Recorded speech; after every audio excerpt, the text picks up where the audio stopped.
साथियों ने मेरे सामने कहा कि चौधरी देवीलाल जी का जन्मदिवस मनाने के लिए जनपद सीकर जा रही है और सीकर में जाकर के भाषण दिए जाते हैं कि राजस्थान के अंदर अब की बार नशा बहुत है, नौजवान को बहुत परेशानी है। नौजवानों के बीच में नशे की बात कह करके कहीं ना कहीं आरोप लगाए जाते हैं।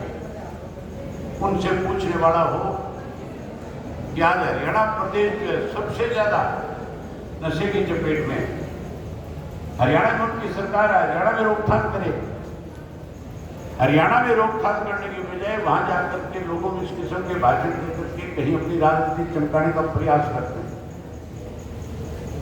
जब पत्रकारों ने मेरे से पूछा तो मैंने उनको बताया कि वो सीकर में चौधरी देवीलाल का जन्मदिवस मनाने नहीं जा रहे। इस परिवर्तन यात्रा ने इन लोगों को हरियाणा प्रदेश से बाहर का रास्ता दिखाने का काम किया है। जहां उनको बाहर का रास्ता दिखा दिया, वे भाजपा को सत्ता से बाहर करेंगे। कांग्रेस पार्टी की हालत आज बहुत खराब है। पहले कांग्रेसी अखबारों में आपस में लड़ते थे, पहले अखबारों में एक दूसरे के खिलाफ बयान देते थे। हुड्डा की तरफ बयान आता था तो सुरजेवाड़ा पे, किरण के ऊपर, शैलजा के ऊपर कटाक्ष करते थे। ये लोग अखबार में बयान देकर उनके ऊपर कटाक्ष करते थे। अब जब उनका संगठन बढ़ने की बात आई तो संगठन बनाने के लिए जब ऑब्जर्वर बनाए गए, अलग अलग जिलों में भेजे गए, तो साथियों कांग्रेसियों की फूट खुल करके सामने आ गई। कांग्रेसी एक दूसरे के जहां गरिबान में हाथ डाल रहे थे, जहां एक दूसरे से गाली गलौज हो रहे थे, जहां एक दूसरे को बेइज्जत करने में लगे हुए थे, वही ये चीजें खुल करके प्रदेश के लोगों के सामने आ गई कि कांग्रेस के लोग केवल अपने स्वार्थ की राजनीति में लगे हुए, उन्हें प्रदेश की जनता से कोई सरोकार नहीं है। प्रदेश की जनता के सामने आज किस किस्म की दिक्कत घटनाई है उसके लिए उनको कोई फिक्र नहीं है। आपने देखा होगा विधानसभा का जब सेशन चल रहा था, सरकार की तरफ से एक प्रस्ताव आया तो काम रोको प्रस्ताव, अर्जेंट मोशन काम रोको प्रस्ताव जो होता है विधानसभा में किसी पार्टी की तरफ से दिया जाता है, उसका सीधा सीधा मतलब होता है कि जितने भी कामकाज विधानसभा में चल रहे हैं सबको रोक दिया जाए और पहले उनके द्वारा दिए गए कानून को प्रस्ताव के ऊपर चर्चा कराई जाए। कानून व्यवस्था के मामले में कामरों को प्रस्ताव दिया गया। लू के अंदर हालात खराब कर दिए थे भारतीय जनता पार्टी ने, एक षड्यंत्र के तहत लोगों को आपस में लड़ाने के लिए